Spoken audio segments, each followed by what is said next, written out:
Hello दोस्तों, कैसे हैं आप सब। आशा करता हूं कि आप सब ठीक होंगे। मैं योगेश आप सबका इजी एजुकेशन में स्वागत करता हूं।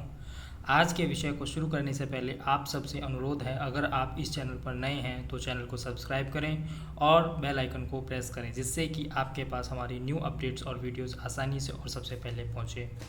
दोस्तों, इससे पहले हम कुछ और अध्यायों को पढ़ चुके हैं, उनका लिंक आपको डिस्क्रिप्शन में मिल जाएगा, तो आप उन्हें वहाँ से देख सकते हैं। तो चलिए आज का विषय शुरू करते हैं।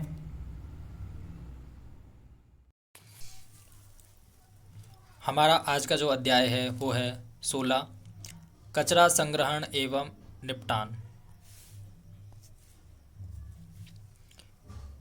तो देखते हैं। हम अपने घरों, विद्यालयों, दुकानों एवं कार्यालयों से प्रतिदिन अत्यधिक मात्रा में कूड़ा कचरा बाहर फेंकते हैं। अनाज, दालें, बिस्कुट, दूध अथवा तेल जिन्हें हम दुकानों से खरीदते हैं, प्राय प्लास्टिक की थैलियों अथवा टीनों में पैक होते हैं। पैकिंग की ये सभी सुविधाएं कचरे में फेंक दी जाती हैं। कभी कभी हम कुछ ऐसी वस्तुएं भी खरीद लेते हैं जिनका वास्तव में कुछ बहुत कम उपयोग होता है और प्राय हम उन्हें कचरे में फेंक देते हैं। अपने दैनिक क्रियाकलापों में हम अत्यधिक कचरा उत्पन्न करते रहते हैं। हम प्राय सार्वजनिक स्थलों पर बसों अथवा रेलगाड़ियों में मूंगफली खाने के बाद इसके छिलके फेंक देते हैं। बस से उतरने के बाद हम टिकट को वहीं पर फेंक देते हैं। कोई बच्चा केवल खेल के लिए ही पेंसिल छीलता जाता है। यदि हम अपनी नोटबुक में कुछ गलत लिख लेते हैं अथवा उस पर स्याही फैल जाती है, तब पेज फाड़कर फेंक देते हैं। इसके साथ साथ हम कई घरेलू अपशिष्ट जैसे टूटे खिलौने, पुराने कपड़े, जूते और चप्पल भी बाहर फेंक देते हैं। यदि हमारे घरों एवं आसपास से यह कूड़ा न हटाया जाए तो क्या होगा? आपके विचार से यह हमें कैसे हानि पहुंचा सकता है? जब सफाई कर्मचारी कूड़ादानों से इस कूड़े को ले जाते हैं तो यह कूड़ा कहाँ चला जाता है एवं फिर इसका क्या होता है? क्या यह संभव है कि यह सारा का सारा कचरा कुछ ऐसे पदार्थों में बदल जाए जिससे हमें कोई हानि न हो? क्या हम इस दिशा में किसी प्रकार से कुछ अपना योगदान दे सकते हैं? इस अध्याय में हम इन प्रश्नों के उत्तर खोजने के प्रयास करेंगे। पहेली और बूझों के विद्यालयों के बच्चों ने कचरे का निपटान नामक एक परियोजना प्रारंभ की। इस परियोजना से उन्होंने जो सीखा उनसे उनमें से कुछ बातों की चर्चा हम इस अध्याय में सीखेंगे।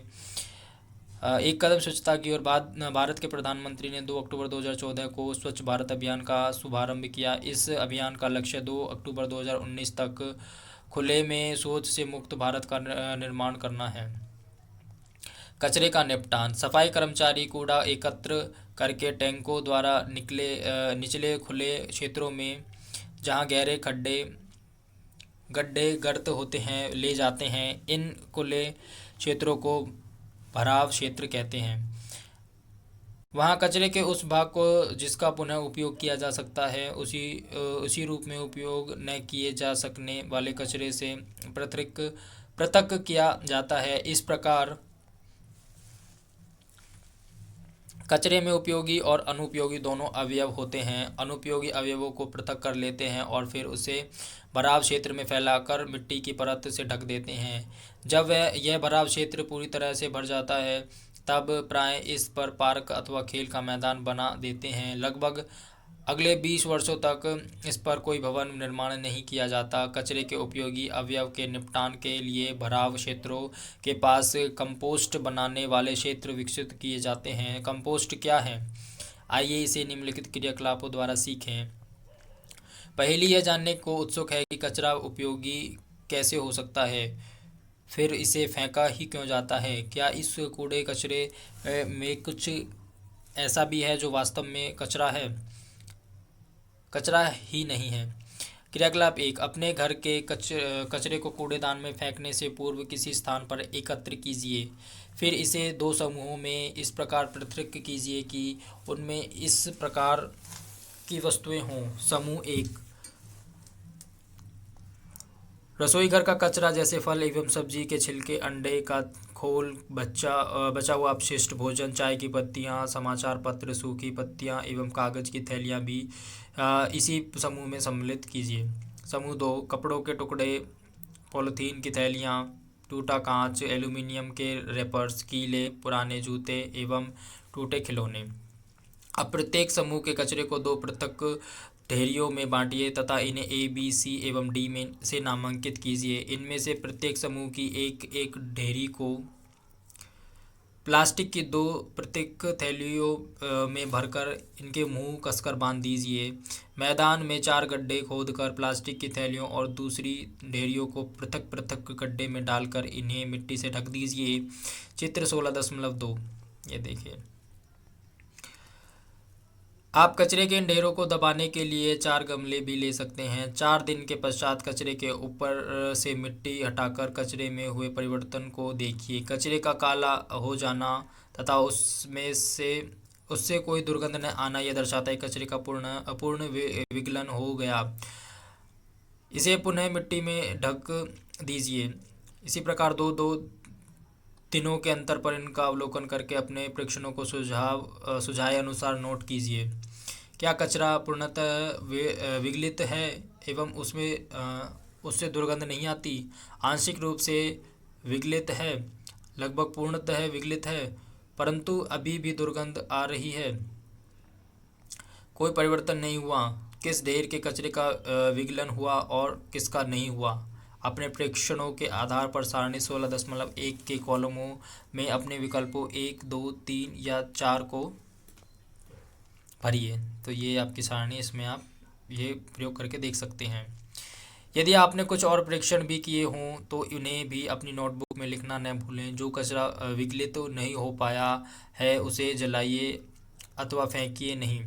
यदि कचरा पूर्णतः विगलित हो गया हो और उससे कोई दुर्गंध नहीं आ रही हो तो उसे उस मृदा में मिला दें जिसमें आप अपनी पसंद के पौधे उगाते हैं। यह आपके पौधों को आवश्यक पोषक प्रदान करेगा।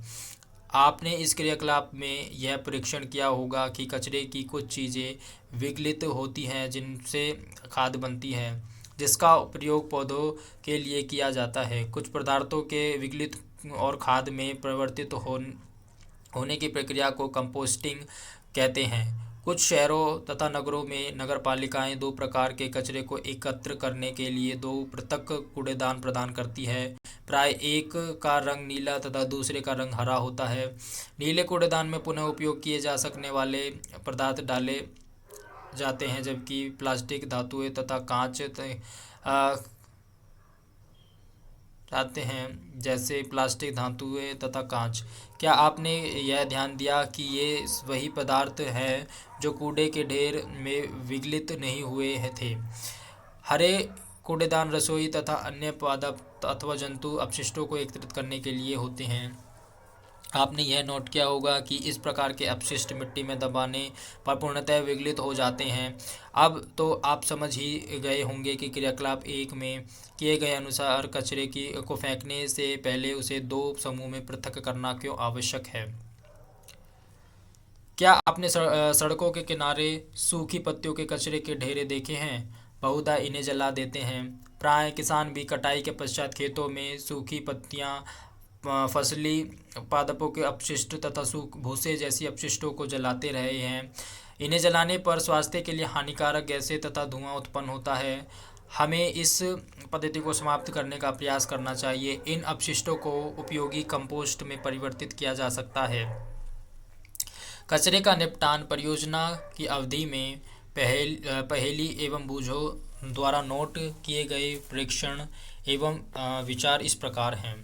बूझों ने अपनी नोटबुक में लिखा, पत्तियों को न जलाएं, आप इनके धुएं को सहन नहीं कर पाएंगे। पहेली ने अपनी नोटबुक में लिखा, सरकार ने पत्तियों को जलाना चोरी क्यों नहीं माना?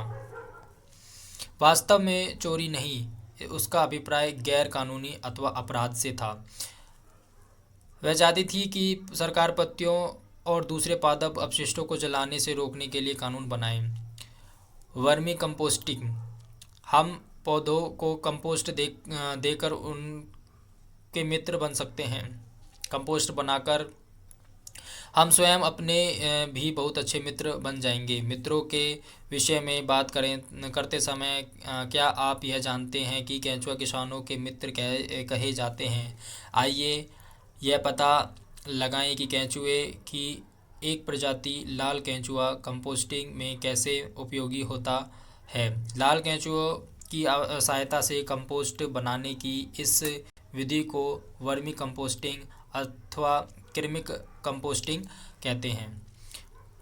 वर्मी कंपोस्टिंग द्वारा हम अपने विद्यालय में भी खाद बनाने का प्रयास कर सकते हैं। क्रियाकलाप 2, मैदान में आइए एक गड्ढा लगभग 30 सेंटीमीटर गहरा खोदें अथवा कोई लकड़ी का बॉक्स किसी ऐसे स्थान पर रखें जो न तो बहुत गर्म हो और न ही बहुत ठंडा। ऐसे स्थान के बारे में आपका क्या विचार है जहां सीधी धूप नहीं पड़ती हो? आइए अब गड्ढे अथवा बक्से में लाल केंचुओं के लिए आरामदायक घर बनाते हैं। गड्ढे अथवा बॉक्स की तली में एक जाल अथवा मुर्गा जाली बिछा दीजिए। आप विकल्प के रूप में तली में रेत की 1 अथवा 2 सेंटीमीटर मोटी परत भी बिछा सकते हैं। अब रेत के ऊपर सब्जियों अथवा फलों के अपशिष्ट बिछा दीजिए। आप हरी पत्तियां, पौधों की सूखी डंडियों के टुकड़े, भूसा अथवा समाचार पत्र की 1 इंच चौड़ी पट्टियां काटकर उन्हें रेत अथवा जाली के ऊपर बिछा सकते हैं। आप अपनी नोटबुक के बेकार गत्ते को काटकर भी पत्तियां बना सकते हैं, परंतु चमकीले प्लास्टिक वाले कागज एवं कार्टन का प्रयोग न करें। रेत अथवा ताल की जाली पर सूखी गोबर भी बिछाया जा सकता है। कुछ जल छिड़क कर इस परत को नम बनाइए। ध्यान रखें कि जल इतना अधिक न हो कि वह बहने लगे। अपशिष्ट की परत को दबाइए नहीं, इसे पोला ही रहने दीजिए ताकि इस परत में पर्याप्त मात्रा में वायु एवं नमी बनी रहे। अब आपका गड्ढा लाल केंचुओं के स्वागत के लिए तैयार है। कुछ लाल केंचुए खरीद कर इन्हें अपने गड्ढे में रखिए। अब इन्हें जूट की बोरी, पुरानी चादर अथवा घास से हल्के से ढक दीजिए।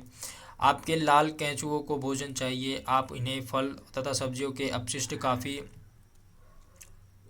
तथा चाय छानने के बाद बची हुई पत्तियां तथा खेत एवं बगीचे के खरपतवार दे सकते हैं। इस गड्ढे में इस भोजन को लगभग 2-3 सेंटीमीटर गहराई में दबाकर रखना अच्छा हो सकता है।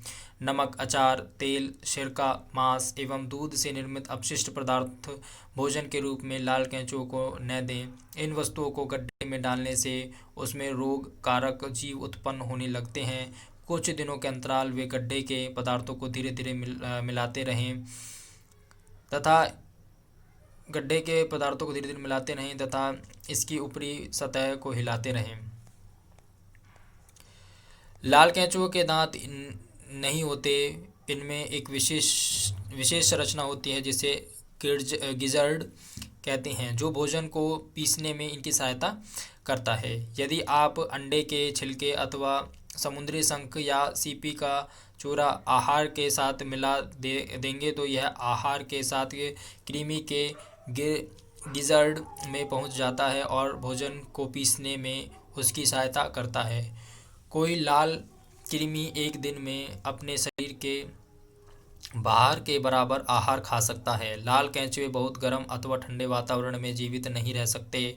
उन्हें अपने आसपास नमी की आवश्यकता होती है। यदि आप अपने केंचुओं की भली भांति देखभाल करते हैं तो 1 मास में उनकी संख्या दोगुनी हो जाएगी। 3-4 सप्ताह के अंतराल पर अपने गड्ढे का सावधानीपूर्वक प्रेक्षण करते रहें। क्या आपके गड्ढे में मिट्टी जैसा पोल पदार्थ दिखाई देता है? अब आपका वर्मी कंपोस्ट तैयार है। इस गड्ढे के एक किनारे पर आहार के रूप में कुछ अपशिष्ट डालिए। अधिकांश कृमि अन्य भागों को छोड़कर गड्ढे के इस भाग में स्थानांतरित हो जाएंगे। दूसरे भाग में खाद को निकालकर कुछ घंटों तक इसे धूप में सुखाइए। आपका वर्मी कंपोस्ट प्रयोग के लिए तैयार है। गड्ढे के इस बचे भाग में अधिकांश कृमि हैं। आप इनका उपयोग और अधिक कंपोस्ट बनाने में कर सकते हैं। आप इन्हें किसी कंपोस्ट बनाने वाले को बांट सकते हैं। इस उत्तम वर्मी कंपोस्ट खाद को आप अपने गमलों, बगीचों एवं खेतों में डाल सकते हैं। क्या यह अपशिष्ट से सर्वोत्तम प्राप्त करने जैसा नहीं है? आप में से जिनके पास बड़े बड़े खेत हैं वे बड़े गड्ढों में वर्मी कंपोस्ट बनाकर परीक्षण कर सकते हैं। इससे आपके बहुत से धन की बचत भी होगी जो आप महंगे रासायनिक उर्वरक एवं खाद खरीदने के लिए खर्च करते हैं। सोचिए और फिर फेंकिए। आपके विचार से हर दिन प्रत्येक घर में कितना कचरा फेंका जाता है? इसका अनुमान आप किसी बाल्टी को मात्रक के रूप में लेकर कर सकते हैं। अपने घर का कचरा एकत्रित करने के लिए 5-10 लीटर की कोई बाल्टी लीजिए और उसमें कुछ दिन तक अपने घर का कचरा एकत्र कीजिए। कितने दिनों में यह बाल्टी पूरी भर जाती है? आप अपने घर के सदस्यों की संख्या जानते हैं? यदि आप अपने शहर अथवा नगर की जनसंख्या का पता लगा लें तो यदि आप अपने शहर अथवा नगर की जनसंख्या का पता लगा लें तो क्या अब आप यह अनुमान लगा सकते हैं कि प्रतिदिन आपके मोहल्ले अथवा नगर के सभी घरों में कितनी बाल्टी कचरा उत्पन्न होगा? हम प्रतिदिन कचरे के पहाड़ उत्पन्न कर रहे हैं, क्या यह सच नहीं है? आइए अब हम एक ऐसे गांव के बारे में कहानी पढ़ते हैं जहां के लोग अधिक बुद्धिमान हैं और जहां कचरा कम निकलता है। नानू छठी कक्षा में पढ़ता है। उसे कागज़ का वायुयान बनाना बहुत अच्छा लगता है। अब जब वह अपनी नई नोटबुक के पन्ने फाड़कर वायुयान बनाता है तो उसकी माँ को बहुत कष्ट होता है, परंतु नानू इसकी कोई चिंता नहीं करता। एक बार नानू अपनी माँ के साथ अपनी मौसी के घर गया। वहाँ वह अपने मौसेरे भाई श्याम द्वारा बनाई विभिन्न चीज़ों को देखकर आश्चर्यचकित हो गया। उसने पुराने चार्टों से फाइलें बनाई हुई थी, पेंसिल की छीलन से बधाई कार्डों पर फूल फूल पुराने कपड़ों से चटाई, पॉलिथीन की थैलियों से टोकरी आदि को देखकर नानू आश्चर्यचकित रह गया। श्याम ने तो विवाह के निमंत्रण पत्रों से एक डायरी भी बना रखी थी। एक दिन प्रातः नानू अपनी नानी को ढूंढता हुआ पहुंचा तो उसने देखा कि उसकी नानी एक टोकरी के ऊपर एक गाढ़ी लुगदी का लेप कर रही थी। नानू ने पूछा, नानी आप क्या कर रही हैं? यह लेप क्या है? यह कागज़ की लुगदी है। इस लेप को मैंने चिकनी मिट्टी एवं कागज़ से तैयार किया है और तथा इसमें मैंने कुछ धान की भूसी भी मिलाई है, नानी ने उत्तर दिया। परंतु इसे आप टोकरी पर क्यों लगा रही हैं? नानू ने पूछा। नानी ने उत्तर दिया, इसे पक्की और टिकाऊ बनाने के लिए। क्या तुम इसे मुझसे सीखना चाहोगे? नानू को इसमें कोई रुचि नहीं थी और वह खेलने के लिए बाहर भाग गया। वह तो केवल कागज़ फाड़कर वायुयान बनाने में रुचि रखता था। वास्तव में उसने श्याम की फाइलों से भी कागज़ फाड़ने शुरू कर दिए थे। श्याम ने नानू द्वारा वायुयान बनाने में उपयोग हुए सभी कागज़ों को एकत्र कर लिया था और वह सोच रहा था कि नानू के साथ क्या व्यवहार किया जाए। वह किसी को भी कोई बात सुनाता तक नहीं था। कुछ दिनों बाद नानू का जन्मदिन आने वाला था। श्याम ने नानू के मित्रों को निमंत्रण देने की योजना बनाई। नानू ने अपनी मिट्टी की गुल्लक से कुछ पैसे निकाले और बाजार गया। उसने अपने मित्रों के लिए कागज़ के कुछ हैट खरीदे। उसने दुकानदार से इन्हें एक पॉलीथीन की थैली में रखने को कहा, परंतु दुकानदार ने उन्हें पॉलीथीन की थैली न देकर कागज़ की थैली दी। नानू ने बहुत सी चीज़ों जैसे टॉफ़ियाँ और बिस्कुट भी खरीदे। उसे सभी चीज़ों को लेकर चलना मुश्किल लगने लगा, परंतु कोई भी दुकानदार उसे पॉलीथीन की थैली देने को तैयार नहीं था। घर से चलते समय श्याम ने उसे कपड़े का थैला ले जाने को कहा था। अब उसे उसकी बात न मानने का दुख हुआ। किसी प्रकार वह अपनी सभी वस्तुओं को साथ लेकर घर पहुंच गया। नानू के मित्रों ने जन्मदिन पर दावत खाई और बहुत से खेल खेलकर पार्टी का भरपूर आनंद लिया। उसके सभी मित्रों ने नानू द्वारा खरीदे गए चमकीले कागज़ के हैट पहने। श्याम ने नानू के मित्रों के लिए कागज़ की लुगदी से सुंदर मुखौटे बनाए। उसने नानू के लिए भी एक विशेष उपहार बनाया, एक फ़ोटो फ्रेम तथा बधाई का सुंदर कार्ड। यह सब उसने नानू द्वारा फेंके गए कागज़ों की लुगदी से बनाए थे। यह नानू के लिए एक नया अनुभव था। उसके लिए सभी मित्र अपने मुखौटों के साथ अपने घर ले गए। नानू बहुत उत्तेजित था और वह अपना भोजन शीघ्र समाप्त करके अपना उपहार देखना चाहता था। विद्यालय की छुट्टियां समाप्त होने के पश्चात नानू घर वापस आ गया। उसका शहर श्याम के गांव से कितना अलग है। वह गांव स्वच्छ एवं साफ सुथरा था, इसलिए वहां कचरा बीनने वाले भी नहीं होते थे। परंतु अब उसने कचरा बीनने वाले बच्चों को घर के आसपास कचरा बीनते हुए देखकर नाक मुँह चढ़ाना छोड़ दिया था। आपने भी अपने घर के आसपास एवं दूसरे स्थानों पर कुछ बच्चों को कचरा बीनते देखा होगा। इन बच्चों को कार्य करते देखिए और पता लगाइए कि वे कचरे से उपयोगी पदार्थ कैसे पृथक करते हैं। वे वास्तव में हमारी सहायता कर रहे हैं। कचरा बीनने वाले किसी बच्चे से बात करके यह पता लगाइए कि वे एकत्र किए गए इस कचरे को क्या करते हैं। वे इन्हें कहाँ ले जाते हैं। क्या वह अथवा उसकी मित्र विद्यालय जाती है। यदि नहीं तो इसका कारण जानने का प्रयास कीजिए। क्या आप इस बच्चे को पढ़ने और लिखने में सहायता कर सकते हैं। क्या आपने कभी अपने घर पर पुराने समाचार पत्रों, कांच और तथा धातु की वस्तुओं, प्लास्टिक की थैलियों, पुरानी नोटबुकों को किसी कबाड़ी को बेचने में घर वालों की सहायता की है। उससे बात करके पता लगाइए कि वह इस सब कबाड़ का क्या करता है। क्या श्याम की भांति आप भी व्यर्थ कागज़ों से नए कागज़ बनाना चाहेंगे। आइए इन्हें बनाना सीखें। कागज़ का पुनःचक्रण। इसके लिए आपको वो पुराने समाचार पत्र, पुराने लिफाफे, मैगजीन, पुरानी नोटबुक, पत्र एवं अन्य बेकार कागज़ों की आवश्यकता होगी। चमकदार एवं प्लास्टिक लेपित कागज़ का उपयोग मत कीजिए। इसके अतिरिक्त आपको तार की जाली फ्रेम भी चाहिए। फ्रेम के स्थान पर आप बड़ी आकार की छन्नी भी ले सकते हैं। कागज़ों को छोटे छोटे टुकड़ों में फाड़िए, उन्हें एक बाल्टी अथवा टब में रखकर जल डालिए। कागज़ के टुकड़ों को जल में एक दिन के लिए डुबा रहने दीजिए। अब इस भीगे कागज़ को काटकर गाढ़ी लुगदी बनाइए। अब फ्रेम पर जड़ी जाली पर गीली लुगदी को फैलाइए। लुगदी की परत को यथासंभव एक समान बनाने के लिए फ्रेम को धीरे से ठोकिए। जल के बहकर निकल जाने तक प्रतीक्षा कीजिए। यदि आवश्यक हो तो फ्रेम पर पुराना कपड़ा अथवा समाचार पत्र फैला दीजिए, जिससे लुगदी का अधिक से अधिक जल सोख लिया जाए। अब लुगदी की इस परत को सावधानी से फ्रेम से अलग कर किसी पुराने समाचार पत्र पर रख कर धूप में सुखाइए। समाचार पत्र के किनारों पर कुछ भारी वस्तु रखें जिससे वे मुड़ न सकें। रंगीन कागज़ प्राप्त करने के लिए लुगदी को फैलाने से पूर्व आप इसमें खाने वाले रंग मिला सकते हैं। इसके अतिरिक्त फ्रेम पर लुगदी फैलाने से पूर्व आप इसमें सूखी पत्तियों, फूलों की पंखुड़ियों तथा रंगीन कागज़ के टुकड़े भी मिला सकते हैं। ऐसा करके आप सुंदर पैटर्नों वाला पुनःचक्रण का आकर्षण कागज़ प्राप्त कर सकते हैं।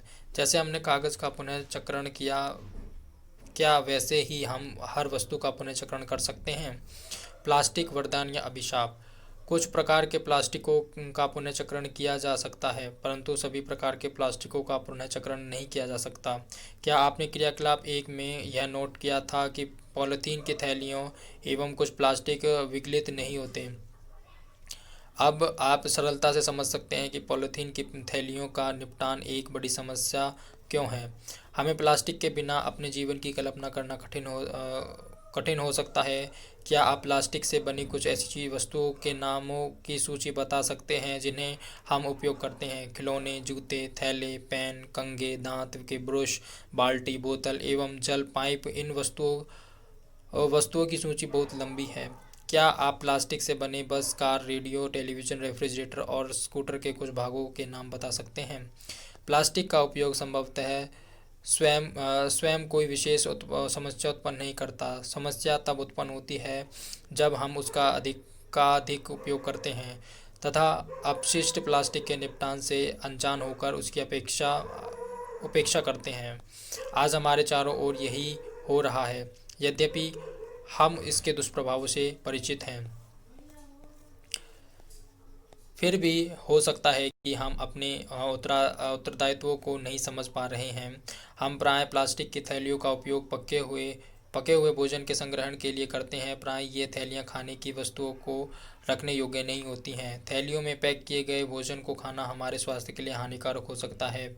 प्रायः दुकानदार प्लास्टिक की ऐसी थैलियों का उपयोग करते हैं जिनका इससे पूर्व किसी अन्य कार्य में उपयोग हो चुका है। कभी कभी कचरा बीनने वालों द्वारा एकत्रित की गई प्लास्टिक की थैलियों को धोकर भी उपयोग किया जाता है। इस प्रकार की पुनः चक्रण वाली प्लास्टिक की थैलियों में खाद्य पदार्थों को रखना हानिकारक हो सकता है। खाद्य पदार्थों के संग्रहण के लिए हमें इस कार्य के लिए अनुमोदित प्लास्टिक की थैलियों के उपयोग के लिए आग्रह करना चाहिए। सभी प्रकार के प्लास्टिक गर्म करने अथवा जलाने पर हानिकारक गैसें मुक्त करते हैं। ये गैसें बहुत सी स्वास्थ्य संबंधी समस्याएं जिनमें मानवों में कैंसर भी सम्मिलित है उत्पन्न कर सकती है। पहेली का यह सुझाव है कि विषैले पदार्थों के संग्रहण के लिए उपयोग किए जाने वाले पात्रों का पुनः चक्रण पृथक रूप से किया जाना चाहिए तथा इस पुनः चक्रित प्लास्टिक का उपयोग प्लास्टिक की थैलियों के निर्माण में नहीं होना चाहिए। सरकार ने भी प्लास्टिक के पुनर्चक्रण के लिए आवश्यक दिशा निर्देश जारी किए हैं।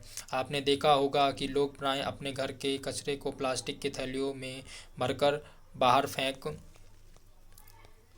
देते हैं। गली मोहल्ले के आवारा पशु भोजन की खोज में जब इन थैलियों को देखते हैं तो प्रायः प्लास्टिक की थैली को भी निगल जाते हैं। कभी कभी तो इस कारण उनकी मृत्यु भी हो जाती है।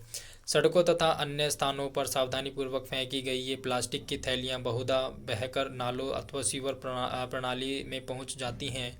फलस्वरूप नाले अवरुद्ध हो जाते हैं और गंदा जल सड़कों पर फैलने लगता है। भारी वर्षा के समय तो बाढ़ जैसी स्थिति उत्पन्न हो जाती है। प्लास्टिक का अंधाधुंध उपयोग अत्यधिक हानि पहुंचा सकता है। प्लास्टिक के अति उपयोग को निम्नतम करने के लिए हम क्या कर सकते हैं इसके कचरे के निपटान के लिए हमें क्या करना चाहिए। 1. हम प्लास्टिक की थैलियों का कम से कम उपयोग करें। जहाँ भी संभव हो बिना किन्हीं दुष्प्रभावों के हम इन थैलियों का पुनः उपयोग करें। दुकानदारों से कागज़ के थैले उपयोग करने का आग्रह करें। खरीदारी के लिए बाजार जाते समय हम घर से कपड़े अथवा जूट का थैला लेकर जाएं। हम खाद्य पदार्थों के संग्रहण के लिए प्लास्टिक की थैलियों का उपयोग न करें। हम उपयोग के पश्चात प्लास्टिक की थैलियों को इधर उधर ना फेंकें। हम प्लास्टिक की थैलियों और अन्य प्लास्टिक की वस्तुओं को कभी भी न जलाएं। हम कचरे को प्लास्टिक की थैलियों में न भरें और बाहर न फेंकें। हम वर्मी कंपोस्टिंग का उपयोग कर रसोई के अपशिष्ट का विवेकपूर्ण निपटान करें। हम कागज़ पुनः चक्रित करें। हम कागज़ के दोनों ओर लिखें। रफ कार्य के लिए स्लेट का प्रयोग करें। अभ्यास पुस्तिका में बिना लिखे छूटे कागज़ों को रफ कार्य के लिए प्रयोग करें। हम अपने परिवार मित्रों एवं अन्य व्यक्तियों को विभिन्न प्रकार के अपशिष्टों के निपटान के लिए उचित आचरणों का पालन करने के लिए प्रेरित करें। प्लास्टिक के ज़रूरत से ज़्यादा उपयोग को कम करने के तरीकों के बारे में सोचिए तथा चर्चा कीजिए। हमारे जानने और सोचने योग्य सबसे महत्वपूर्ण बात यह है कि हम जितना अधिक कचरा पैदा करेंगे उससे छुटकारा पाने में हमें उतनी ही अधिक कठिनाई होगी। तो ये था आपका अध्याय। इसमें हमने अपशिष्ट, कचरा, भराव क्षेत्र, कंपोस्ट, वर्मी कंपोस्ट और पुनः चक्रण इन सब चीज़ों के बारे में जाना और भी हमने बहुत सारी चीज़ों के बारे में जाना। तो यह था आपका अध्याय जो कि अब समाप्त हो चुका है। आशा करता हूँ कि आपको यह वीडियो पसंद आई हो। अगर आपको ये वीडियो पसंद आई है तो प्लीज़ इसे लाइक और शेयर करें और हमारे चैनल को सब्सक्राइब करें। अगर आपका कोई सुझाव है जो आप हमें देना चाहते हैं तो आप उसे हमें कमेंट बॉक्स में दे सकते हैं। तो मिलते हैं हम आपको अगली वीडियो में। तब तक के लिए बाय एंड थैंक यू।